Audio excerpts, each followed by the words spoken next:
നമസ്കാരം. വേലി തന്നെ വിളവ് തിന്നുക എന്ന് ഒരു പഴമൊഴിയുണ്ട്. ഇന്ത്യ മഹാരാജ്യത്തിൻ്റെ ജനാധിപത്യം എന്നത് ഇന്ന് അത്തരമൊരവസ്ഥയിലേക്ക് ചെന്നെത്തുകയാണ്. ജനാധിപത്യത്തിൽ പൗരന് നൽകുന്ന ഏറ്റവും വലിയ അവകാശം വോട്ട് എന്നതാണ്. ഒരാൾ വോട്ട് ചെയ്യുമ്പോൾ അയാളുടെ വോട്ട് അയാൾ ആഗ്രഹിക്കുന്ന വ്യക്തിക്കോ പാർട്ടിക്കോ ലഭ്യമാകേണ്ടത് അനിവാര്യമാണ്. എന്നാൽ ഇപ്പോൾ ഇന്ത്യ മഹാരാജ്യത്ത് ഇലക്ഷൻ കമ്മീഷൻ ഒരാൾ ഒരു വോട്ട് ചെയ്താൽ അയാൾ ഉദ്ദേശിക്കുന്ന ആൾക്ക് വോട്ട് ലഭിക്കാത്ത രീതിയിൽ വോട്ടിംഗ് മെഷീനിൽ മാറ്റം വരുത്തുന്നു എന്ന് ന്യൂസുകൾ പ്രചരിച്ചു വരികയാണ്. സാക്ഷരതയുടെ കാര്യത്തിൽ മുന്നിൽ നിൽക്കുന്ന കേരളത്തിൽ പോലും ഇതാണ് അവസ്ഥയെങ്കിൽ ഇന്ത്യയിലെ മറ്റ് സംസ്ഥാനങ്ങളുടെ കാര്യത്തിൽ എന്താകും അവസ്ഥ എന്ന് നാം ഓരോരുത്തരും ചിന്തിക്കേണ്ടതായുണ്ട്.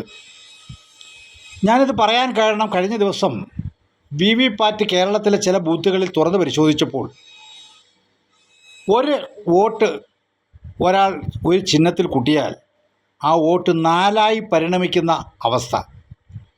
കുട്ടിക്കാലത്ത് നാമൊക്കെ പഠിച്ചിട്ടുണ്ട് കുഞ്ഞിരാമൻ്റെ പൊടിക്കൈ എന്ന്.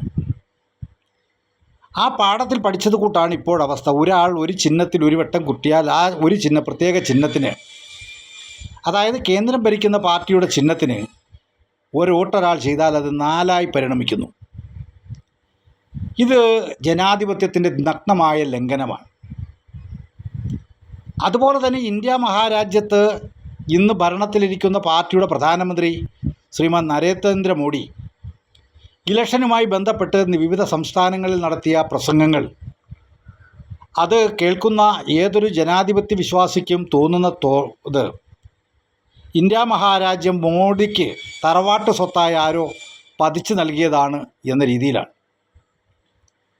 തമിഴ്നാട്ടിലെ മുഖ്യമന്ത്രിയെയും കൂട്ടാളികളെയും വെല്ലുവിളിക്കുന്നു. ബംഗാളിൽ ചെന്നിട്ട് മമതാ ബാനർജിയെയും കൂട്ടാളികളോടും കീഴടങ്ങുവാൻ ആവശ്യപ്പെടുന്നു. ഇല്ല എങ്കിൽ ജയിലറയ്ക്കുള്ളിലാകുമെന്ന് ഭീഷണിപ്പെടുത്തുന്നു. ആം ആദ്മി പാർട്ടിയുടെ രാജ്യസഭാ മെമ്പർമാരുടെ വീട്ടിൽ EDയെ വിട്ടുകൊണ്ട് അവരെ ഭയപ്പെടുത്തി BJPയിലേക്ക് മുതൽക്കൂട്ടുന്നു.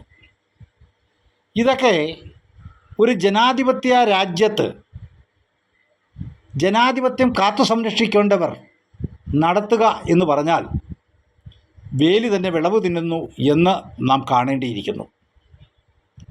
രാജ്യത്തെ ജനാധിപത്യം നിലനിർത്തേണ്ടത് ഭരിക്കുന്ന പാർട്ടിയും അതിന് നേതൃത്വം കൊടുക്കുന്നവരുമാണ്. ദുർഭാഗ്യമെന്ന് പറയട്ടെ, കേരളത്തിലും ഭാരതത്തിലും ഇന്ന് ഭരിക്കുന്ന പാർട്ടികളും ഇലക്ഷൻ കമ്മീഷനും ജനാധിപത്യത്തെ കശാപ്പ് ചെയ്യുവാനും അധികാരം കൈക്കലാക്കുവാനും ഏത് വൃത്തികേടുകൾക്കും കൂട്ടുനിൽക്കുന്ന ദയനീയമായ അവസ്ഥ ഇന്ത്യ മഹാരാജ്യം കാണുകയാണ്. പൂർവികരായ നല്ല കുറേ ആളുകൾ പൊരുതി നേടിത്തന്ന ഈ സ്വാതന്ത്ര്യം നമുക്ക് കൈവിട്ടു പോകാതിരിക്കുവാൻ നമ്മളും ഉയർത്തെഴുന്നേൽക്കേണ്ട സമയം അതിക്രമിച്ചിരിക്കുന്നു എന്നാണ് എനിക്ക് തോന്നുന്നത്.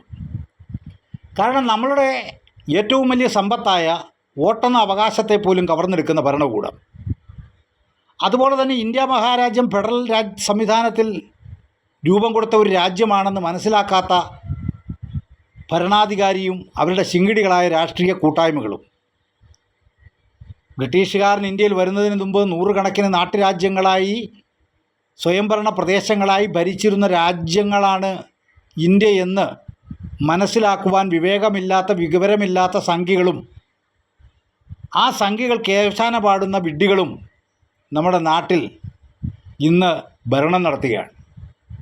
അവർക്ക് രാജ്യം എന്ന് പറയുന്നത് എങ്ങനെ ഉണ്ടായി എന്നോ എന്തുകൊണ്ടുണ്ടായി എന്നോ ആരുടെ മിടുക്കുകൊണ്ടുണ്ടായി എന്നോ അറിഞ്ഞുകൂടാത്ത അവസ്ഥയാണ്. ബ്രിട്ടീഷുകാരൻ്റെ പട്ടാളത്തിൻ്റെ കരമിടുക്കുകൊണ്ട് ഉണ്ടാക്കിയതാണ് ഇന്നത്തെ ഇന്ത്യ എന്ന സത്യം പോലും അവർ മറന്നുപോകുന്നു. എന്നിട്ടാണ് ഫെഡറൽ സംവിധാനത്തിൽ പ്രവർത്തിക്കുന്ന ഒരു രാജ്യത്തിൻ്റെ സംസ്ഥാനങ്ങൾക്ക് മേൽ ഭീഷണിയുടെ സ്വരവുമായി ഭരണാധികാരി ഇറങ്ങിപ്പുറപ്പെടുക എന്ന് പറഞ്ഞാൽ രാജ്യത്ത് വിഘടനവാദം പ്രോത്സാഹിപ്പിക്കുക എന്ന് നാം മനസ്സിലാക്കണം. അതുപോലെ തന്നെ ആരെങ്കിലും ഭരണാധികാരി നഗ്നനാണെന്ന് പറഞ്ഞാൽ അവരെ അർബൻ നക്സലുകൾ എന്ന് പറഞ്ഞുകൊണ്ട് കൽത്തുറങ്കിലേക്ക് അടച്ചുകൊണ്ട് ജനാധിപത്യം ധ്വംസിക്കപ്പെടുവാൻ ഭരണകൂടം ശ്രമിച്ചാൽ അതിൻ്റെ അർത്ഥം ജനങ്ങളെ ഭീകരവാദികളും അതുപോലെ തന്നെ തോക്കെടുത്ത് ജീവിക്കണം എന്ന അവസ്ഥയിലേക്ക് കൊണ്ടെത്തിക്കുകയാണ്. ഒരു കൂട്ടം വ്യക്തികൾക്കും അവരുടെ നിലപാടുകൾക്കും അനുസരിച്ച് മാത്രം എല്ലാവരും ജീവിക്കണം എന്ന ദയനീയമായ സ്ഥിതി എന്നും വെച്ചു പൊറിപ്പിക്കാൻ നമുക്ക് കഴിയുമോ എന്ന് നാം ഓരോരുത്തരും പുനർചിന്തിക്കേണ്ട അവസ്ഥ കടന്നു വന്നിരിക്കുന്നു. അതുകൊണ്ട് തന്നെ നമ്മൾ ഓരോരുത്തരും ഇന്ത്യയുടെ ജീവവായുവായ ജനാധിപത്യവും മതേതരത്വവും നിലനിർത്തുവാനുള്ള പോരാട്ടത്തിൽ സംഘടിക്കുവാനും ശക്തരാകുവാനും തയ്യാറാകണം എന്ന് കേരള സോഷ്യലിസ്റ്റ് റിപ്പബ്ലിക്കൻ പാർട്ടിയുടെ പേരിൽ വിനയപുരസ്സരം ഞാൻ അഭ്യർത്ഥിക്കുകയാണ്.